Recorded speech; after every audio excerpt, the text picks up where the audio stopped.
Mon capitaine, à la page numéro 13, vous avez dit ceci en répondant à une question. J'étais comme pris en otage. Oui, maître. Vous savez, c'est Je vais poser la question. Je suis d'accord, j'ai bien compris, c'est mon PV. Oui, mais moi j'ai une question par rapport à ça. Ok, d'accord, posez la question. Bien. Quand on parle d'otage, nous avons les ravisseurs, ceux qui prennent la personne en otage. Donc, vous, déjà, on sait que vous êtes pris en otage. Qui sont vos ravisseurs? Non, bon, ici, dans le sens que les gens pour lesquels j'ai eu toute ma confiance, j'avais tellement confiance, et qu'à un certain moment donné, je ne pouvais rien faire sans eux. C'est vrai, il faut que je sois très clair. C'est comme par exemple le cas du général Sekouba. Je ne pouvais rien faire sans lui. Toutes les décisions, je les partageais avec lui. Alors, donc, c'est une forme d'otage, en quelque sorte. Parce que tu n'es pas là, comme le souverain a décidé, c'est ça, c'est ça, c'est ça. Donc, c'est dans ce contexte. Et lorsque tu es trahi dans ce contexte, ça te donne une intelligence extrême et la sagesse. Et tu fais beaucoup attention dans la vie. Bien. Et puisque vous étiez pris en otage, quelle a été la rançon? Est-ce que c'est ce qui s'est passé au stade du 28 septembre? Mais la rançon, maître, oui. Moi-même, j'ai été victime. La rançon, c'est ça, je l'ai payé. La confiance aveuglée, je l'ai payé aux frais. Ici à Koundara, si ce n'est pas Dieu, je ne serais pas dans ce monde. Et si moi j'ai dit que c'est le peuple qui a payé les frais au stade du 28 septembre, qu'en dites-vous? D'une part, je le dis, j'ai été victime, j'aurais perdu la vie. Et comme je le dis, je mets toujours Dieu devant. Bon, capitaine, vous ne parlez pas du peuple qui souffre. Vous ne parlez que de vous-même. Pourquoi? Oui, je suis le peuple, je suis d'accord. Et c'est pour ça d'ailleurs que je remercie les nouvelles autorités, à l'occurrence le président de la transition et le ministre de la Justice pour l'ouverture de ce procès. Si je serais mort sans ce procès, ça allait être vraiment quelque chose de très, j'allais le regretter.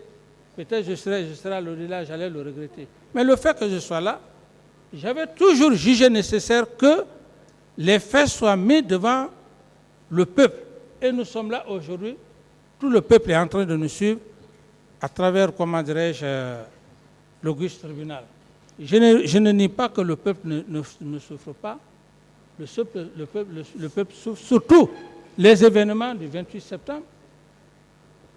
Je suis conscient qu'il y a eu des morts. C'est pour cette raison que nous sommes là. Quels sont ceux qui ont perpétré ces cas de meurtre, ces cas de viol, etc., etc., etc. Mon capitaine, oui. Où vous étiez détenu au secret, puisque vous étiez pris en otage? Vous étiez détenu au secret où? Par les ravisseurs. Au secret, c'est-à-dire? Oui, quand les ravisseurs prennent un otage, ils le gardent à un lieu secret où personne ne peut le savoir.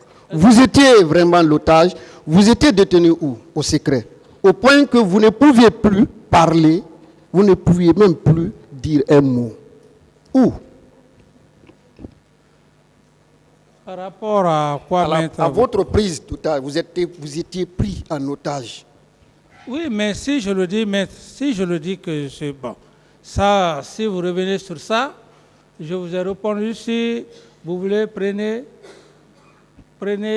votre idée, Et moi, j'ai donné ma réponse, maître. Parce qu'on ne peut pas être d'accord sur les mêmes idées. Parce que vous voulez m'obliger à venir sur votre position, mais là aussi, je refuse. Donc, chacun garde sa position. Le tribunal est là pour vraiment faire la part des choses. Capitaine Dadis, pendant l'exercice de votre pouvoir, à la télévision, tout était déjà détourné. On considérait votre émission Dadis Show, c'est ce que les communs de mortels disaient. Et tout le monde venait. Vous aviez tellement la latitude de dire et de faire tout ce que vous vouliez. Nous, on n'a jamais vu quelqu'un qui vous a agressé parce que vous avez pris un décret, vous avez démis telle de ses fonctions, ou vous avez fait des propositions, les uns ont refusé, ou les autres vous ont protesté. Alors pourquoi vous parlez de prise d'otage? Ah, mais maître, comprenez, moi je pense que quand on parle de prise d'otage, cela ne signifie pas que toi-même tu ne peux pas manifester ta volonté devant le peuple. Personne ne pouvait m'empêcher de ne pas exprimer ma volonté face à la population. C'est différent que dans un commandement lorsque vous partagez le pouvoir. C'est dans ce contexte, maître.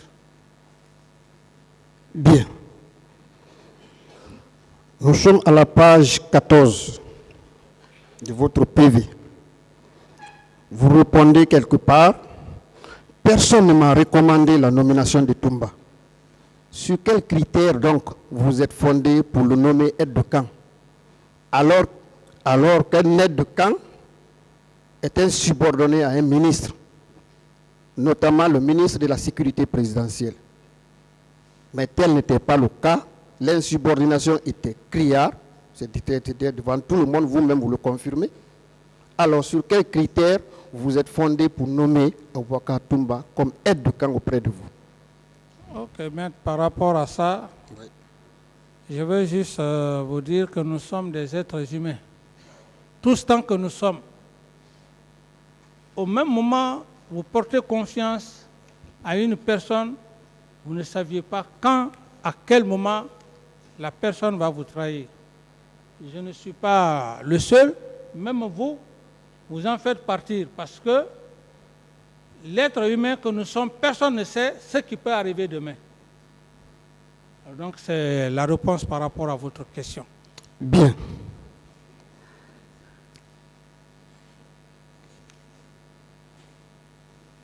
À la page 17, une question vous a été posée.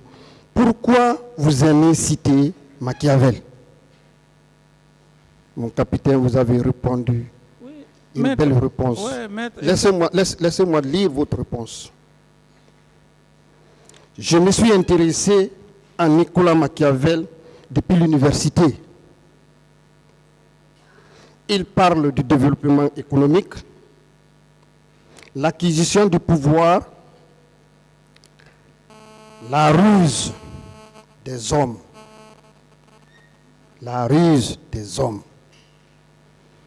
Est-ce que ce que vous êtes en train de dire à propos de vous ne constitue pas cet intéressement à Nicolas Machiavel par rapport à la ruse qui est en train d'être utilisée ici pour détourner un peu la pensée des événements qui se sont déroulés au stade du 28 septembre? Vous avez fini? Oui. Bon, maître, je voulais juste vous dire que le tribunal n'était pas avec moi à Ouagadougou, j'étais seul avec mon avocat. Les expressions que j'ai eues avancées, ça provient toujours du complot savamment orchestré. Et donc, si vous posez la question de savoir ce que vous venez de voir dans mon PV, ce n'est pas venu fortuitement. C'est bien réfléchi. Et c'est ce que, effectivement, les autres aussi en ont profité pour m'avoir. Bien. Mon capitaine, vous avez dit à la page 13, je n'avais pas le contrôle des hommes de Toumba et de Kébourou, lesquels ne s'entendaient pas. D'ailleurs, les hommes qui étaient auprès de moi relevaient de lui, qui avait sous son commandement 2 camps. Ok, maître, je pense que j'avais déjà parlé de ça. Le premier jour, je suis passé devant le tribunal. Il s'agit de quel camp? Non. Quels étaient les camps qui étaient placés sous le commandement? Mais maître, vous m'avez posé la question. Oui, la précision. Je suis en train de vous dire que j'en ai déjà parlé. Je n'ai plus de réponse à cette question. Voilà, on va suspendre et à la reprise, vous allez continuer. L'audience est suspendue.